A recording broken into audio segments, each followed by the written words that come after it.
SK 플래닛이 재무적 부담이 모두 짊어진 거군요. 그럴 때 그렇게 국컴퍼니로 출발했던 11번가가 왜 다시 애물단지로 돌아온 겁니까?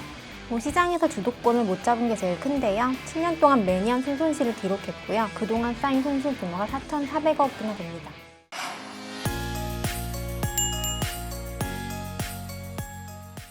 안녕하세요. 원충입니다. 회계는 기업의 언어라고 하죠. 재무제표의 숫자로 현상을 들여다봅니다. 더벨스뷰. 오늘은 SK그룹의 이커머스 사업, 특히 11번가의 궤적을 살펴보려 합니다. SR본부의 고진영 기자와 함께합니다.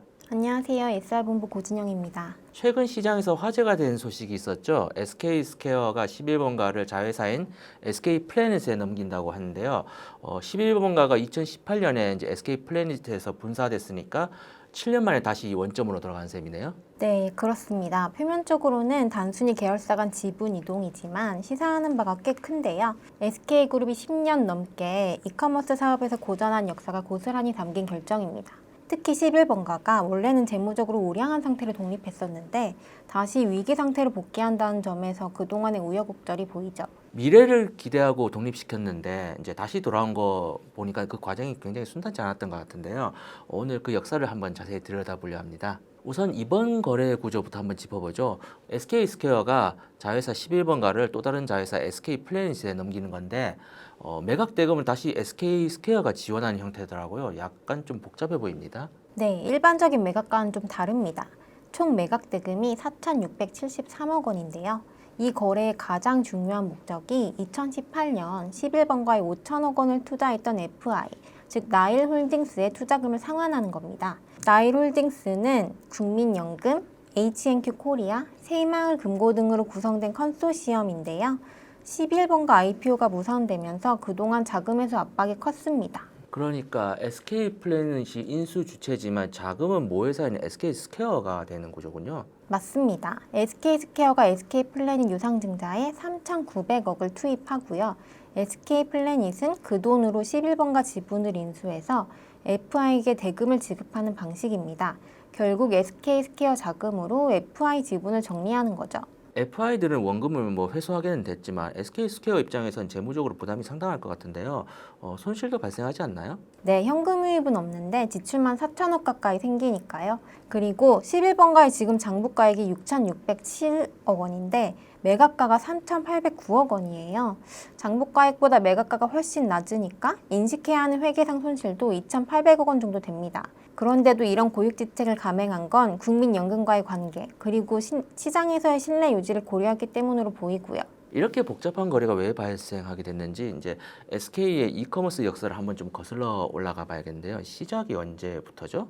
SK플래닛이 출범했을 때부터 보면 2011년 10월입니다. 당시 SK텔레콤이 플랫폼 사업을 분할해서 SK플래닛을 분사시켰죠. 디지털 생태계 주도권을 잡겠다 이런 구상이었는데요. 몇 년 뒤부터 커머스에 집중하기 시작했습니다. 애초에 목표가 좀 컸던 걸로 기억나는데요. 2016년 이제 11번가 운영사를 흡수 합병하면서 2020년까지 거래액 12조 원을 달성하고 국내 유통 빅3로 도약하겠다. 뭐 이런 큰 계획을 세웠잖아요. IT 기반의 회사가 유통 전문성을 확보하는 게 쉽지 않았을 텐데 당시 내부 분위기는 어땠습니까? 굉장히 기대가 있었어요. 합병 직후에 판교에 있던 SK플래닛 직원들이 신대방동 11번가 사무실로 가서 유통 실무를 배우려고 스터디까지 했다고 하는데요. 그만큼 진지하기도 했다는 말이고 이종산업 간 결합이 쉽지 않다는 의미이기도 하죠. 초기에는 큰 실패가 있지 않습니까? 그 미국 플랫폼 업체 샵킥 인수권 아마 그렇게 기억나는데요. 2014년 미국 모바일 커머스 시장에 뭐 진출하겠다 해가지고 야심차게 인수했는데 뭐 뚜렷한 수익 모델이 없었죠. 네, SK 이커머스 역사에서 속쓰린 실패 중 하나인데요. 샵킥에 4천억 이상을 투입했다가 결국 2019년 매각했습니다. 이 과정에서 본 손실만 3,500억 원을 넘고요. SK플래닛 전체 재무 구조에도 타격이 컸죠. 샵킥도 실패하고 국내 경쟁 심화로 SK플래닛도 어려워지니까 꺼낸 카드가 아마 11번가 분사였던 것 같은데 적자가 계속되는 이유 중 하나가 11번가였죠, 그때. 맞습니다. 2017년 SK플래닛이 기록한 순손실이 무려 5,100억 원이에요. 11번가 영향이 컸고요.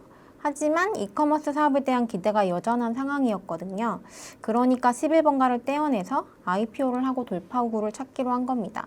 IPO를 염두에 뒀다면 이제 회사를 재무적으로 좀 깨끗하게 만들어야 되잖아요. 그래서 분사 과정에서 SK플래닛이 회사의 모든 차입금을 그대로 떠안았습니다. 11번가에는 부채를 단 한 푼도 남기지 않았고요.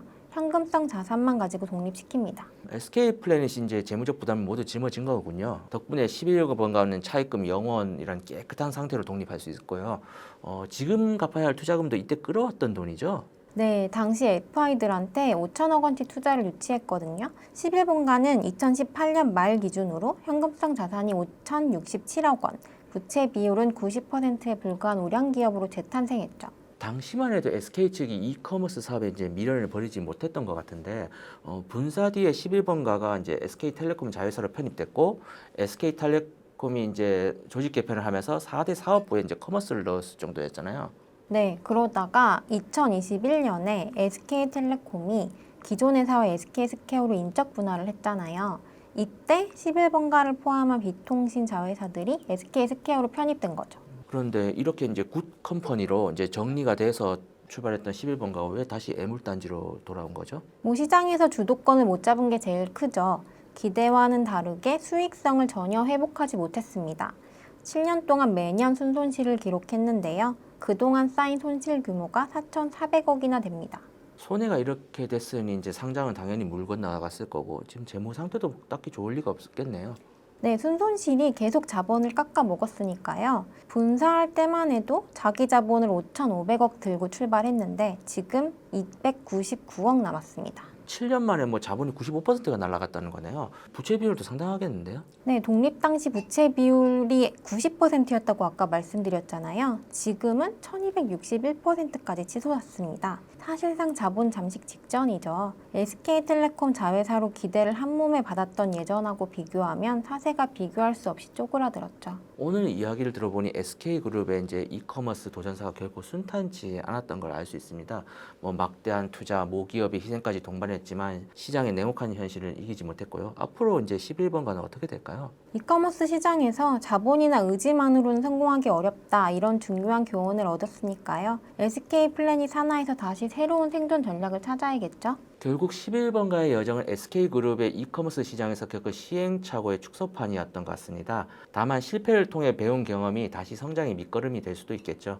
시장은 냉정하지만 방향을 바로잡은 기업만이 다시 기회를 잡습니다. 지금까지 더베스비였습니다. 오늘 좋은 이야기 감사합니다, 고 기자. 네, 감사합니다.